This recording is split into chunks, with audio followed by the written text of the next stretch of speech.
नमस्कार दोस्तों, एक बार फिर से हम लोगों का स्वागत है हमारे चैनल डीप स्टडी बाई प्रीति यादव पर। फ्रेंड, हम आप सभी की डिमांड पर क्लास लेकर आए हैं भारत की प्रमुख नदियों के बारे में, जिसमें हम पढ़ेंगे यहाँ पर नदियों से संबंधित सारी जानकारियाँ, यानी कि कौन कौन सी नदी का उद्गम किस स्थान से होता है और वह जाकर लास्ट में कहाँ पर जाकर मिलती है, यानी अरब सागर में या फिर बंगाल की खाड़ी में, और उनकी सहायक नदियों को देखेंगे।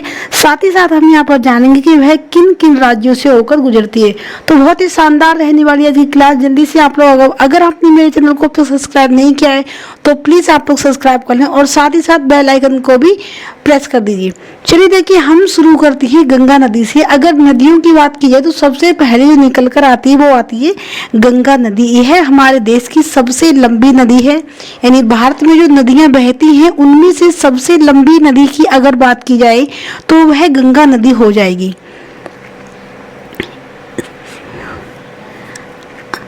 तो देखिए, गंगा नदी को देख लेते हैं, इसके बारे में यहाँ पर संबंधित सारी जानकारियों को। गंगा नदी के इसका अगर उद्गम की बात करें तो इसका उद्गम होता है गंगोत्री ग्लेशियर से, और जो कि उत्तराखंड में स्थित है। ठीक है, तो कहाँ से निकलती है? गंगोत्री ग्लेशियर से यह निकलती है उत्तराखंड के, और फिर इसका जो मिलन होता है, यानी जहाँ पर जाकर ये मिल जाती है तो वह बंगाल की खाड़ी में जाकर ये मिल जाती है। पश्चिम बंगाल से होते हुए ये बंगाल की खाड़ी में लास्ट में मिल जाती है। अगर हम इसकी सहायक नदियों की बात करें तो वह हो जाएगी यमुना, घाघरा, कोसी, गंडक, सोन और रामगंगा। यह इसकी सहायक नदियां हो जाएंगी गंगा नदी की। किन किन राज्यों से होकर गुजरती है अगर हम देखें यहाँ पर तो वह हो जाएंगे यहाँ पर देखिए उत्तराखंड से, क्योंकि उत्तराखंड से ही निकलती है। कहाँ से? उत्तराखंड से, कि गंगोत्री ग्लेशियर से ही निकलती है। तो उत्तराखंड हो गया, फिर उत्तर प्रदेश में प्रवेश करती है, फिर वहाँ से बिहार, झारखंड होते हुए पश्चिम बंगाल के बाद में यह बंगाल की खाड़ी में जाकर ये मिल जाती है। तो ये होगी गंगा नदी से संबंधित हमारी यहाँ पर जानकारियाँ। आगे देखते हैं अपना अगला टॉपिक, यानी अगली नदी के बारे में यहाँ पर जानकारी देख लेंगे। अगली जो नदी है हमारी वह है देखिए यमुना नदी। और यमुना नदी की अगर हम बात करें, अभी मैंने बताया कि किसकी सहायक नदी है, यह गंगा की ही सहायक नदी है। देखिए इसके बारे में, इसका जो उद्गम होता है वह यमुनोत्री ग्लेशियर से होता है, जो कि उत्तराखंड में, यानी यह भी यमुनोत्री ग्लेशियर उत्तराखंड से निकलती है। और अगर हम इसकी बात करें कि इसका मिलन कहाँ होता है, यानी बाद में ये कहाँ पर जाकर मिल जाती है, तो यह प्रयागराज इलाहाबाद में गंगा में इसका संगम होता है, यानी गंगा में फिर ये मिक्स हो जाती है। मैंने आपको पहले ही बता दिया कि यह गंगा की सहायक नदी है। और अगर हम इसकी सहायक नदियों की बात करें तो इसकी सहायक नदियां हो जाएंगी चंबल, बेतवा, केन और हिंडन।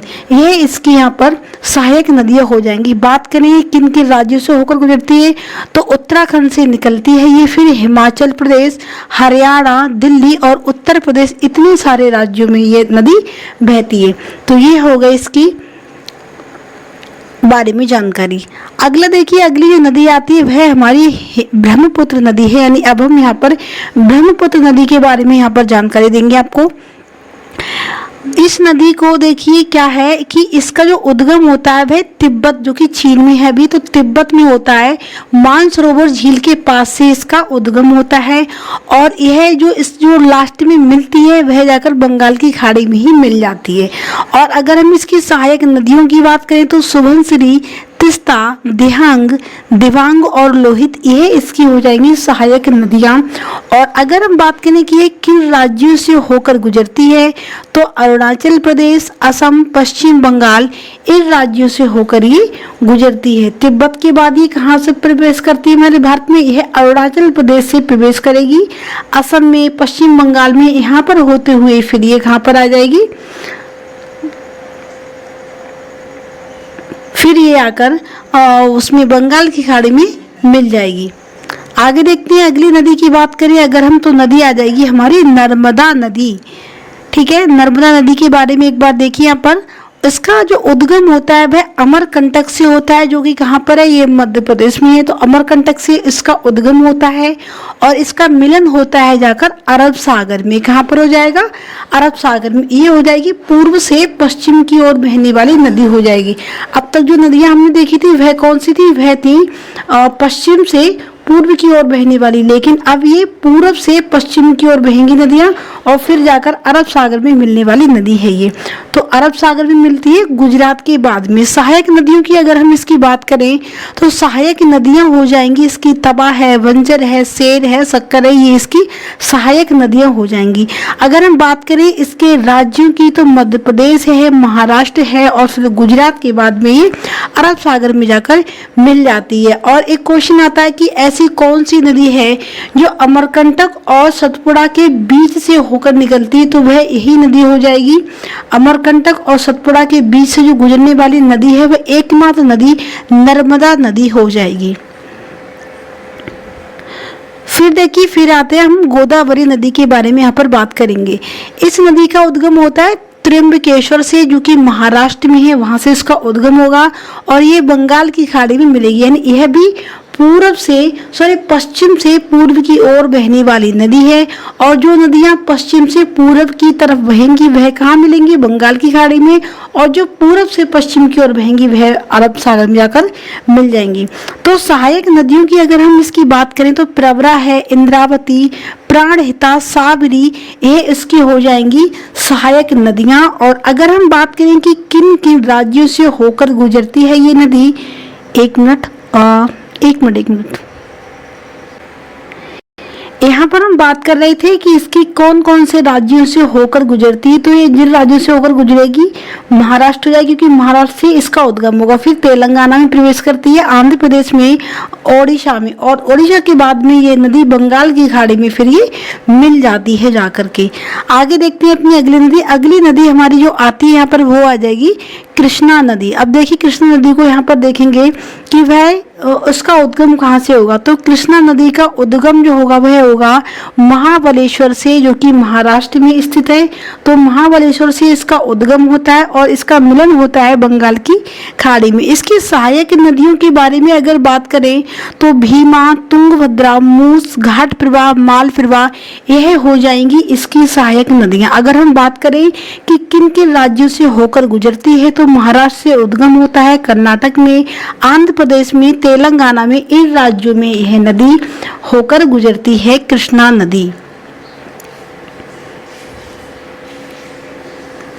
फिर देखिए, फिर आती है हमारी कावेरी नदी। कावेरी नदी को अगर हम देखें इसका उद्गम कहाँ से होगा तो इसका उद्गम होता है ब्रह्मगिरी पर्वत से, जो कि कर्नाटक में स्थित है। और इसका मिलन होता है वह बंगाल की खाड़ी में होता है। सहायक नदियों की बात करें तो इसकी सहायक नदियां भवानी, अमरावती, हेमवती और काबिनी हो जाएंगी इसकी सहायक नदियां। कौन कौन से राज्यों से होकर गुजरती है? तो ये 2 स्टेट से गुजरती है, एक हो जाएगा कर्नाटक और दूसरा हो जाएगा तमिलनाडु।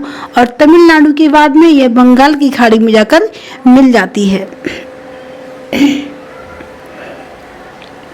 अगली नदी आती है यहाँ पर, ये आती है सरस्वती नदी। बहुत ही प्राचीन नदी है, हालांकि अब ये सूख चुकी है नदी और इसके बारे में लेकिन फिर भी यहाँ पर थोड़ा देख लेंगे। माना जाता है कि यह हिमालय में कहीं से उत्पन्न हुई थी और इसका जो मिलन होता था वह कहाँ होता था? अरब सागर में होता था, पुरानी धारा के अनुसार मानते हैं।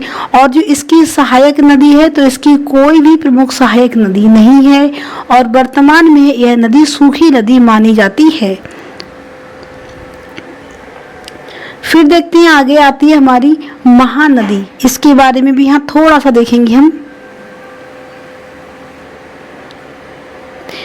इस महानदी का जो उद्गम होता है वह होता है सिहावा से, जो कि धमतरी जिला में है, छत्तीसगढ़ में। तो छत्तीसगढ़ से इसका होता है उद्गम और इसका जो मिलन होगा वह हो जाएगा बंगाल की खाड़ी में, क्योंकि ये पश्चिम से पूर्व की ओर बहने वाली नदी है। इसकी सहायक नदियों की अगर हम बात करें तो शिवनाथ, जोंक, हसदेव, तेल और ये हो जाएंगी इसकी सहायक नदियां। और अगर हम इसके राज्यों की बात करें कि किन किन राज्यों से होकर गुजरती है तो राज्य हो जाएंगे छत्तीसगढ़ और ओडिशा से। फिर देखिए इसकी विशेषता, यानी यहाँ पर एक विशेष नोट भी मैंने बताया कि हीराकुंड जो बांध है वह महानदी पर ही स्थित है और ये दुनिया का सबसे बड़ा मिट्टी का बांध है। ठीक है, दुनिया का सबसे बड़ा मिट्टी का बांध कौन सा है? महानदी पर बना हुआ है। और महानदी पर बना हुआ कौन सा बांध है? हीराकुंड बांध है ये। आगे आते हैं अपनी, अब देखेंगे यहाँ पर सिंधु नदी के बारे में। ठीक है, सिंधु नदी का देखिए अगर हम बात करें तो इसका उद्गम होगा तिब्बत में, जो कि चीन के मानसरोवर झील के पास से उसका उद्गम होता है। इसका मिलन होता है अरब सागर में, जो कि पाकिस्तान में, अरब सागर के पाकिस्तान में जो हिस्सा है उसमें इसका मिलन हो जाता है। सहायक नदियों की बात करें तो ये झेलम है, चिनाब है, रावी है, ब्यास है और सतलुज है। ये 5 नदियां इसकी सहायक नदियां हैं। झेलम, चिनाब, रावी, ब्यास और सतलुज, और ये पांचों ही नदियां पंजाब में बहती हैं और इसीलिए इन्हें पंचनद के नाम से भी जानते हैं। सिंधु नदी जो है वह पंजाब में बहुत ही ज्यादा सहायक है, उसके व्यवसाय के लिए और कृषि वगैरह में इसका बहुत ज्यादा यूज होता है। सिंधु नदी का विशेषता यहाँ पर भी मैंने एक अलग से बनाई हुई नोट्स की, देखिए यह प्राचीन सिंधु घाटी सभ्यता का प्रमुख आधार थी। ये बहुत ज्यादा इसी नदी के नाम पर सिंधु घाटी सभ्यता का नाम भी सिंधु सभ्यता पड़ा है, क्योंकि ये सिंधु नदी के किनारे बसी हुई सभ्यता थी। यानी वह जो सभ्यता थी वह सिंधु नदी के आसपास ही व्यवस्थित थी, इसीलिए सभ्यता का नाम भी सिंधु घाटी सभ्यता पड़ा। राज्यों की बात हम अगर करें यहाँ पर तो जम्मू कश्मीर और लद्दाख, इन 2 स्टेटों में ये नदी बहती है। फिर देखेंगे अपने आगे और फिर बात करते हैं यहाँ पर दामोदर नदी की। ठीक है, दामोदर नदी की अगर हम बात करें यहाँ पर तो दामोदर नदी जो है उसका उद्गम होता है छोटा नागपुर पठार, झारखंड से। ठीक है, झारखंड से इसका उद्गम होता है। कहाँ से? छोटा नागपुर पठार नामक स्थल से। इसका मिलन होता है हुगली नदी में, जो कि पश्चिम बंगाल में बहती है। सहायक नदियों की अगर इसकी बात करें तो वराकर नदी, कोनार नदी, भ्रांति नदी, यह इसकी सहायक नदियां हो जाएंगी। राज्य देखिए झारखंड और पश्चिम बंगाल, इन 2 राज्यों से होकर ये गुजरती है। कौन कौन से? झारखंड से निकलती है और पश्चिम बंगाल के बाद ये कहाँ मिल जाएगी? पश्चिम बंगाल के बाद ये जाकर बंगाल की खाड़ी में विलुप्त हो जाती है। इस नदी को बंगाल का शोक कहा जाता है था, क्योंकि यह बहुत अधिक बाढ़ लाती थी। अब इसके ऊपर कई बांध बनाए गए हैं। इस नदी को बंगाल का शोक भी कहते हैं, क्योंकि बंगाल में बहुत ज्यादा तबाही मचाती थी ये नदी, इसीलिए। लेकिन हालांकि अब इसके ऊपर काफी बांध बन चुके हैं, तो अब थोड़ा चेंज हो चुका है। और ऐसे ही एक बिहार का शोक भी बोलते हैं नदी को, तो वह कौन सी नदी है आपको पता है? तो वह हो जाएगी कोसी नदी। कोसी नदी को बिहार का शोक बोलते हैं। ये सभी भी आपको पता होगा, उम्मीद है। चलिए आगे देखते हैं। फिर देखिए बात करते हैं यहाँ पर ताप्ती नदी की। ताप्ती नदी का अगर उद्गम देखा जाए तो सतपुड़ा पर्वत से हुआ है, बैतूल जिला में, जो कि है मध्य प्रदेश के।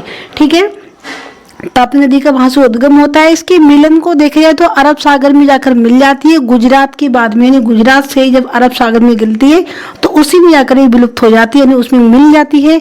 और सहायक नदियां इसकी बात करें तो पंजरा है, बोर है, गिरना है, ये इसकी सहायक नदियां हो गई। राज्य की बात करें तो मध्य प्रदेश में, महाराष्ट्र में और गुजरात में ये नदी बहती है। इसकी विशेषता यहाँ पर भी देखिए, एक बात मैंने बताई हुई कि यह नदी भी नर्मदा की तरह पश्चिम बंगाल में बहती है। चलिए फिर देखते हैं अपने आगे। आप देखिए यहाँ पर बात करते हैं गोमती नदी के बारे में। यहाँ पर कुछ ये देखेंगे कि गोमती नदी का उद्गम कहाँ से होगा, तो उसका उद्गम होता है पीलीभीत जिला उत्तर प्रदेश से। इसका मिलन होता है गंगा नदी में, वाराणसी के पास, यानी गंगा की ही सहायक नदी है ये। अगर हम इसकी सहायक नदियों की बात करें तो सई है, कुंडी है, चक है, ये इसकी सहायक नदियां हो गई। और किस राज्य से होकर गुजरती है? उत्तर प्रदेश से गुजरती है।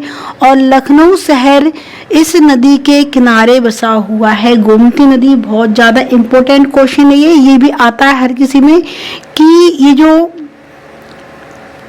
बहुत ज्यादा इंपॉर्टेंट क्वेश्चन है। ठीक है, कि एक क्वेश्चन बनता है कि लखनऊ शहर किस नदी के किनारे है, तो यह इसी नदी के किनारे है। और लखनऊ को एक क्वेश्चन और भी है लखनऊ के नाम से, कि लखनऊ को कैसा शहर बोलते हैं, तो इसे नवाबों के शहर के नाम से जाना जाता है। अगला क्वेश्चन अगली नदी आती है हमारी घाघरा नदी। यहाँ पर घाघरा नदी के बारे में थोड़ा देख लीजिए। यहाँ पर अच्छे से क्या हो रहा है इसमें, घाघरा नदी, इसका उद्गम होता है तिब्बत में, जो कि हिमालय पर्वत से इसका उद्गम होता है। और इसका मिलन होता है गंगा नदी में, जो कि बिहार के बल्लिया के पास, बिहार का जो बल्लिया जिला है वहीं पर जाकर गंगा में इसका मिलन हो जाता है। यानी कि घाघरा जो नदी है वह गंगा की ही सहायक नदी है। अगर हम इसकी सहायक नदियों की बात करें तो सरयू है, राप्ती है, कोठा है, ये इसकी सहायक नदियां हो जाएंगी। किस राज्य से होकर गुजरेगी तो उत्तर प्रदेश और बिहार से। और इसकी भी एक विशेषता यहाँ पर बताई हुई है कि यह नदी नेपाल और भारत दोनों के लिए महत्वपूर्ण है। यानी यह नदी नेपाल में भी बहती है और फिर ये भारत से भी होकर गुजरती है। फिर देखती है कृष्णा नदी की अब हम बात करेंगे यहाँ पर। तो कृष्णा जो नदी है भगवान श्री कृष्ण के नाम पर है ये नदी, और उसका उद्गम होता है महाबलेश्वर महाराष्ट्र से। इसका मिलन होता है बंगाल की खाड़ी में। और सहायक नदियों की अगर हम बात करें तो इसकी सहायक नदियां भीमा है, तुंगभद्रा, मूस, घाट प्रवाह, माल प्रवाह। और जिन राज्यों से होकर गुजरती है महाराष्ट्र, कर्नाटक, आंध्र प्रदेश और तेलंगाना। और देखिए यहाँ पर थोड़ा सा यहाँ पर मैंने और भी बताया है कि कृष्णा नदी पर कई जल परियोजनाएं हैं, जैसे कि नागा अर्जुन सागर बांध भी है, श्री सैलम बांध है, ठीक है, और एक कृष्णा बांध भी है। तो किन नदियों पर बने हुए हैं? यह सारे के सारे बांध कहाँ पर हैं? कृष्णा नदी पर ही बने हुए हैं। अगली आती है फिर हमारी लास्ट है ये साबरमती नदी, और इसके बारे में भी यहाँ पर हम देख लेंगे कि इसका उद्गम होता है अरावली पर्वत से, जो कि उदयपुर जिला राजस्थान में है। और इसका मिलन होता है अरब सागर में, खंबात की खाड़ी के बाद ये अरब सागर में जाकर ही मिल जाती है। फिर देखिए यहाँ पर सहायक नदियां इसकी हो गई, बकुली है, सेई है। राज्य की बात की तो राजस्थान और गुजरात इन दो राज्यों में ये बहती है। और साबरमती नदी अहमदाबाद शहर से होकर गुजरती है। ऐसे थोड़े से ऊपर करेंगे कि यह साबरमती नदी जो है वह अहमदाबाद शहर से होकर गुजरती है और गांधी आश्रम इसी के किनारे स्थित है। जो गांधी जी का आश्रम था वह भी इसी नदी के किनारे स्थित है, साबरमती। तो ये थी मेरी आज की क्लास, जिसमें मैंने आपको यहाँ पर जानकारी दी नदियों के बारे में, उनसे समेत बहुत ही अच्छी। आई होप आपको क्लास पसंद आई होगी। अगर आपको क्लास अच्छी लगी तो एक लाइक करते जाइए, और साथ ही साथ आप कमेंट बॉक्स में यह भी बता सकते हैं कि आपको और किस टॉपिक पर क्लास चाहिए। हम उस टॉपिक पर क्लास जल्द ही लेकर आएंगे। बाकी एक डिमांड थी, मतलब कुछ लोगों की, कुछ मेरे सब्सक्राइबर्स हैं जिनकी डिमांड थी कि एक 500 क्वेश्चन वाली जो कि 1 लाइनर क्वेश्चन हो उसकी एक मैराथन चाहिए, और वह क्लास भी अब रेडी हो चुकी है, बहुत ही जल्द अभी आने वाली है वह क्लास। तो ऐसे ही आप लोग अपना सपोर्ट बनाए रखिए। बाकी आप लोग बताइए कौन से टॉपिक पर आपको क्लास चाहिए, तो उन सारे टॉपिक पर क्लास लाने की हम पूरी कोशिश करते हैं। और बाकी मिलते हैं एक नेक्स्ट वीडियो के साथ। तब तक के लिए जय हिंद, जय भारत।